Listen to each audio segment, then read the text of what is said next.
शंकर को जिसने पूजा उसका ही उद्धार हुआ। अंतकाल को भव शिव शंकर को जिसने पूजा उसका ही उद्धार हुआ। शिव शंकर को जिसने पूजा उसका ही उद्धार हुआ। अंतकाल को भव शिव शंकर को जिसने पूजा उसका ही उद्धार हुआ। शिव शंकर को जिसने पूजा उसका ही उद्धार हुआ। अंतकाल को भव शिव शंकर को जिसने पूजा उसका ही उद्धार हुआ। शिव शंकर को जिसने पूजा उसका ही उद्धार हुआ।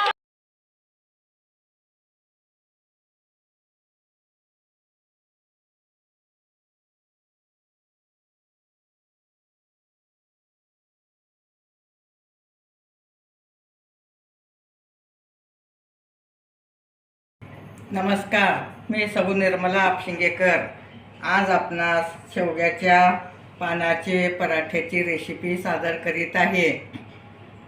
गव्हाचं पीठ घेणे, थोडं बेसन घेणे, हळद घेणे, मीठ घेणे, धन्या जिऱ्याची पावडर घेणे, हिरव्या मिरच्याचं ठेचा घेणे, आलं लसूण बारीक करून घेणे, ओवा घेणे, पांढरे तीळ घेणे, पुदिना घेणे आणि कोथिंबीर घेणे आणि शेवग्याचा पाला स्वच्छ धुवून बारीक चिरून घेणे।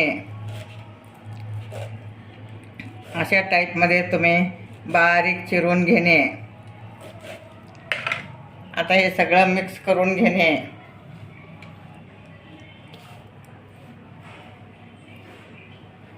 आणि वाटीभर ताक घेणे, ताकात पीठ भिजवणे। आता शेवग्याचा पाला घालत आहे।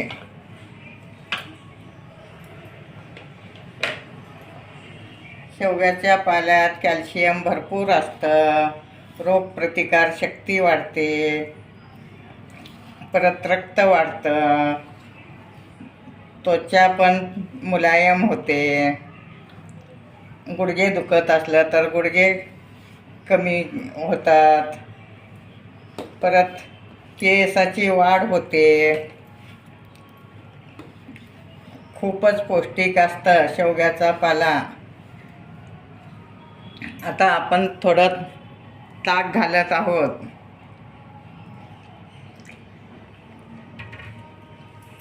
दही असलं दह्यात भिजवणे, ताक असलं ताकात भिजवणे, नसलं ताक पाण्यात भिजवणे। आता मी मळून 10 मिनिट मुरत ठेवणार आहे। आता आपलं पीठ मळून झालं आहे। 10 मिनिट मुरायला ठेवणे। आता आपलं पीठ मळून 10 मिनिट झालं आहे, मुरलं आहे। आता मी पराठा लाटून दाखवत आहे। शेवग्याच्या पाल्याचा पराठा। पीठ छान मुरलं आहे, असं लाटणे, मग मध्ये तेल लावणे। तेल लावल्यामुळं खुसखुशीत होतात आणि शेवगाचा पाला खूप पौष्टिक आहे। पोटाचे आजार असलं कमी होतं। परत A, B, C जीवनसत्व आहेत। परत हिमोग्लोबिन वाढतं, लोह जास्त आहे त्यात। पाला हे खूप पौष्टिक आहे। आता बाजारात पाला भरपूर येत आहे। अशा टाईपमध्ये तुम्ही लाटून घेऊ शकता। अगदी पातळ लाटून घेणे। त्यात पुदिना असल्यामुळे खूप चविष्ट पराठे होतात। कोथिंबीर असल्यामुळे एकदम मऊसूत पराठे होतात।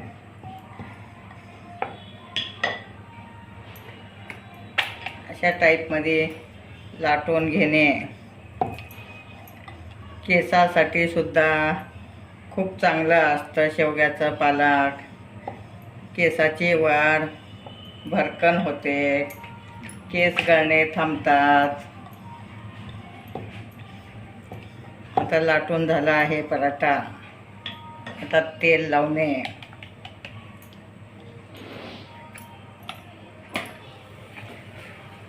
वरून पण तेल लावणे.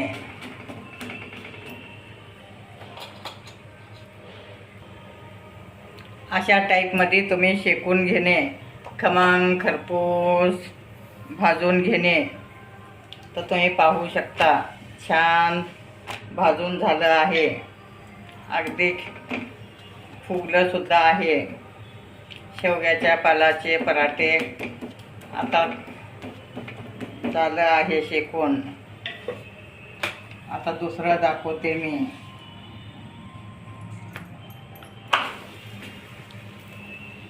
हे पण छान शेकून घेणे.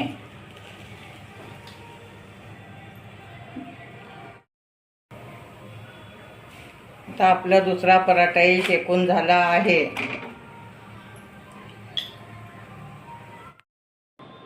आता आपल्या शेवग्याच्या पाल्याचे पराठे तयार आहेत. गरमागरम टमाट्याच्या सॉस बरोबर खाऊ शकता, दह्याबरोबर खाऊ शकता, नाहीतर टमाट्याच्या चटणी बरोबर खाऊ शकता. गरमागरम पराठे तुम्ही घरच्या घरी करू शकता. माझे व्हिडिओ लाईक शेअर सबस्क्राईब करा आणि गरमागरम पराठे खावा.